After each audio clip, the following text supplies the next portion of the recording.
नमस्कार, मैं हूं राहुल शर्मा। आप देख रहे हैं एसपीएन 9 न्यूज। स्वागत है आप सभी का हमारे इस खास प्रोग्राम में। प्रोग्राम की शुरुआत इस वक्त की बड़ी खबर से कर रहे हैं। जी हां, बड़ी खबर यह है, विजय रूपानी प्रधानमंत्री नरेंद्र मोदी के खिलाफ हो गए। जी हां, पीएम मोदी के खिलाफ खड़े हो गए विजय रूपानी। क्यों, आपको बताएंगे वजह।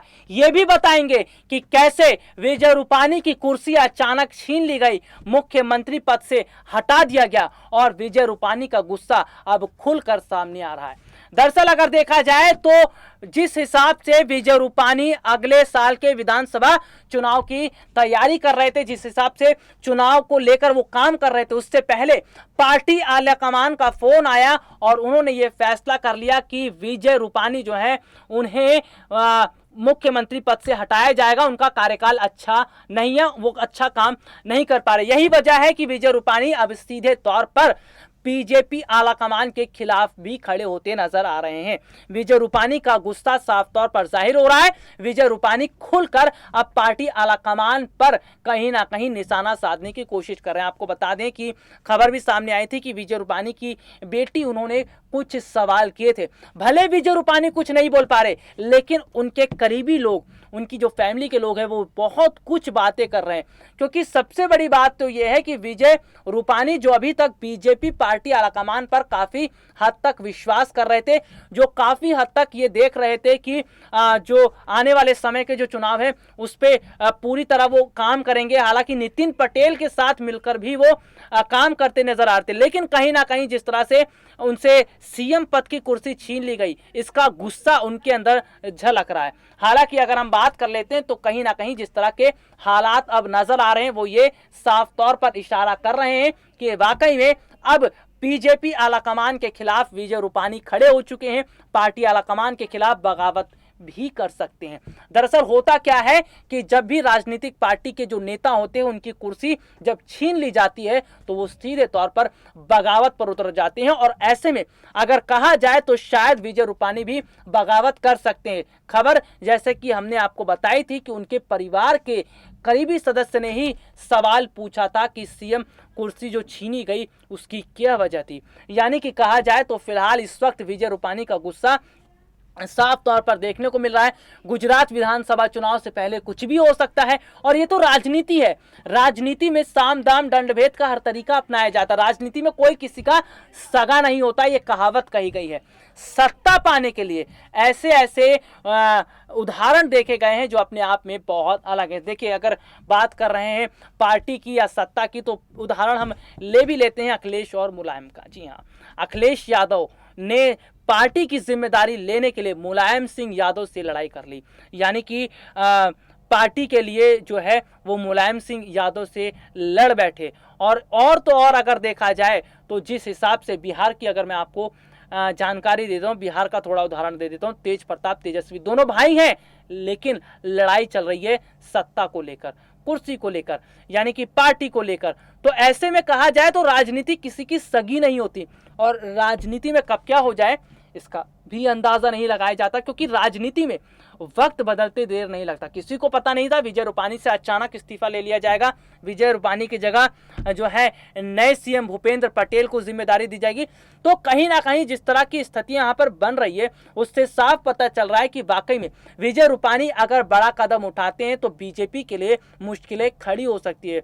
विजय रूपानी की अगर बात करें तो फिलहाल गुजरात के अंदर उनका कुछ खासा दबदबा तो नहीं है, लेकिन काफ़ी अच्छी जो है उनकी पकड़ बताई जाती है। तो यहाँ पर अगर देखा जाए तो पार्टी के खिलाफ अगर वो उतर जाते हैं तो ऐसे में बीजेपी के अंदर दो फाड़ की स्थिति हो जाएगी। एक तरफ तो विजय रूपानी पार्टी के खिलाफ खड़े होंगे और दूसरी तरफ ऐसे नेता होंगे जो पार्टी के समर्थन में होंगे। तो यहाँ पर इस वक्त जो चुनौती बन चुकी है बीजेपी के सामने, इस वक्त जो हालात बन चुके हैं, उसे संभाल पाना इतना आसान नहीं होने वाला।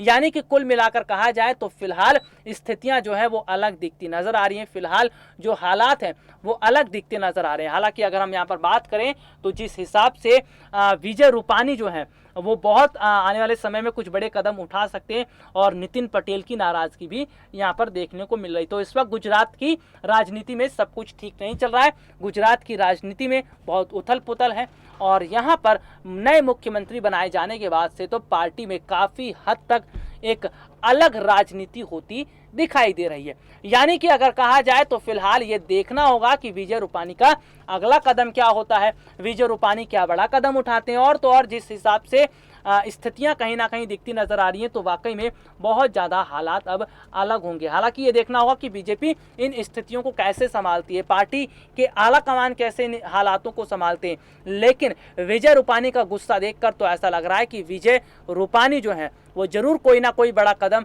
जरूर उठाएंगे, क्योंकि विजय रूपानी शांत रहने वाले नहीं है। क्योंकि अचानक विजय रूपानी से जो इस्तीफा ले लिया गया और देखने को भी मिला कि बीजेपी काफ़ी हद तक ये कह रही है कि विजय रूपानी ने कई ऐसे काम थे जो उन्हें करने थे, लेकिन उस काम को नहीं किया सही ढंग से।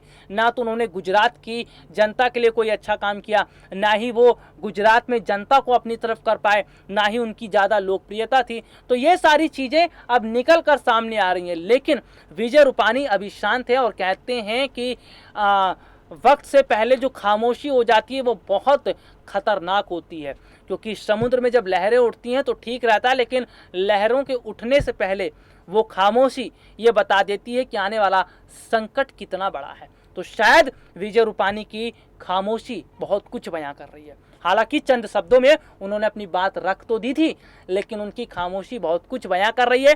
और ऐसा हो रहा है कि शायद वो पार्टी में बगावत पर उतर आ सकते हैं, पार्टी के नेताओं के खिलाफ बगावत कर सकते हैं और पार्टी आलाकमान के खिलाफ बगावत कर सकते हैं। देखना होगा, गुजरात से बहुत बड़ी खबरें निकलकर लगातार सामने आ रही हैं और देखने को भी मिल रहा है कि भूपेंद्र पटेल के नए मुख्यमंत्री बनने के बाद से विजय रूपानी के जो पार्टी के अंदर समर्थक हैं, उनके जो अपने नेता हैं, वो भी काफ़ी ज़्यादा नाराज़ दिखाई दे रहे हैं पार्टी आलाकमान से, भूपेंद्र पटेल से। अब देखना ये होगा कि क्या वाकई में गुजरात के अंदर बीजेपी के अंदर दो फाड़ होता है, क्या गुजरात के अंदर बीजेपी दो भागों में बढ़ जाएगी, एक खेमा क्या विजय रूपानी का होगा, एक भूपेंद्र पटेल का।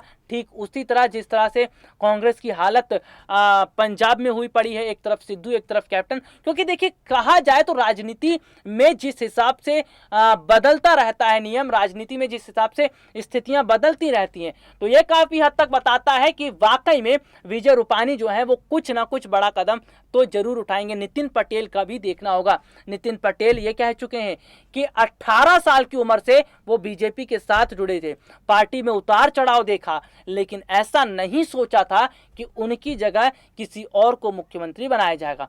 तो मुख्यमंत्री की चाह नितिन पटेल को भी थी और भूपेंद्र पटेल को जिम्मेदारी दी गई और विजय रूपानी नाराज हैं। तो अब स्थिति बहुत अलग हो चुकी है और देखना यह होगा कि गुजरात विधानसभा चुनाव से पहले क्या स्थिति बीजेपी में रहती है। चलिए, आज के लिए इतना ही, आपसे फिर मुलाकात होगी, तब तक के लिए इजाजत दीजिए, नमस्कार।